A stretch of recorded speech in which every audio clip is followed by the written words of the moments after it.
lot of people have iPhones now, but there's a bunch of cool tricks that you can do with it that you might not be aware of, and it comes with it right out of the box. For instance, if you open up your messages, you might want to add another sentence. Well, if you press space twice, that's a period. Now, another cool thing is if I shake my phone, it gives me an undo feature, which lets me get rid of whatever the recent changes I just made.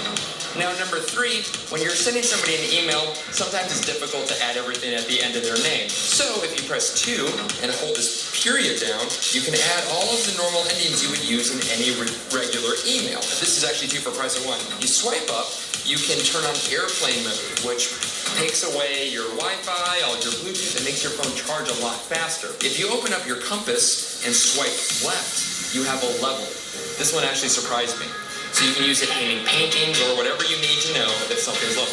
Now with your messages, if you open them up and if you swipe left, you get all the timestamps. Another thing I love, and this is a little bit more intricate, but you can find out how to do it. If you hold down a text message, you can make it so that you can have it spoken to you. Just want to chill in my place. Come over. Okay, in addition to this, you have your camera. Now, a lot of people already use the plus and minus of the volume in order to take pictures.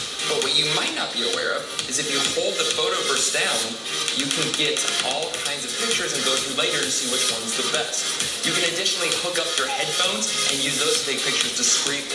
And those are 10 helpful tricks for your iPhone. Wait, so if I shake it like this, it'll get rid of anything that I've written? Yeah, there you go. All of your mistakes are now erased.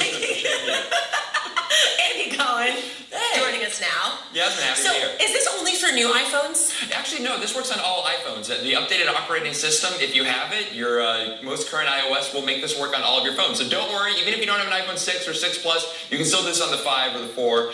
And if somebody has a 3, I guess it would still work, but I'm surprised. You should probably turn that in. If you have a 3, get rid of it. Move on up.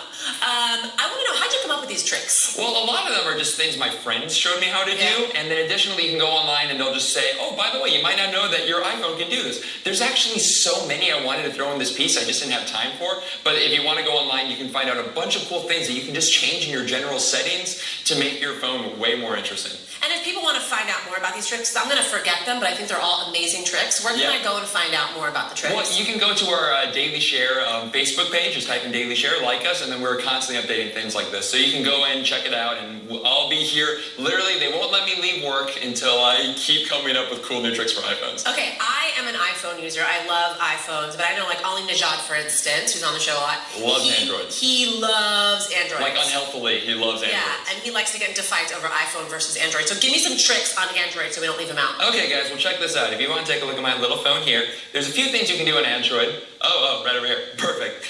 If you press your back button, you can open up a window that lets you view multiple things at once. So I can pull in my maps, and then if somebody had just texted me something, I can pull in my text messages and go through both of those. So if you really want to ignore somebody, you can multitask on one phone.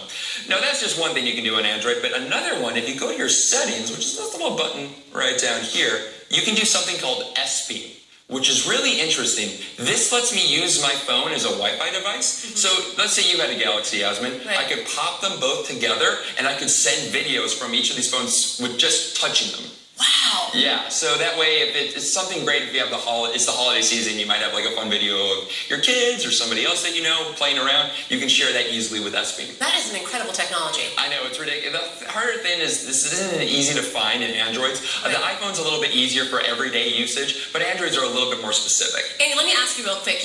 So this is actually Andy Cohen's phone. I got phones for days. So you have iPhones and you have an Android. What's your preference? Okay, so I like the Android because I feel like a little bit cooler stuff with it, like the S-Beam and whatnot. However, I also kill the battery on this, and I use a lot of data because I'm not paying as much attention. Oh, speaking of which, back to the gym for another interesting piece of information. If you go into these settings and go to data usage, you can see every app that uses all of your data. So I can see, for instance, Spotify uses all of my information. So if you're going over your limit, this is a really good way to check it out. Yeah, I do that all the time. Yeah. Is there ways you can check your limit on your iPhone as well? The iPhone, it just has like a more general sense, so you can't check it specifically, but that's why I like the Galaxy. However, I would say that the battery life on my iPhone is so much better. Okay. So I often just use the iPhone all the time whenever I'm just kind of playing video games or hanging out, and then I use my Android for more specific stuff. So final decision, Android or iPhone for Andy Cohen? Both. Really? That's why I have 2 phones. You can't have a favorite, huh? I can. It's like asking which is your favorite kid. I know, it's the first one, but I won't tell you which. Hey, Brian, what do you use, Androids or iPhones? On the next episode of Nerd Talk. I use an iPhone, and I have an iPhone 5. I want a 6 because just what Andy was explaining right there, I really want a 6. And if those who are getting me Christmas presents this year, you should really think about that long and hard, Santa Claus. Yeah,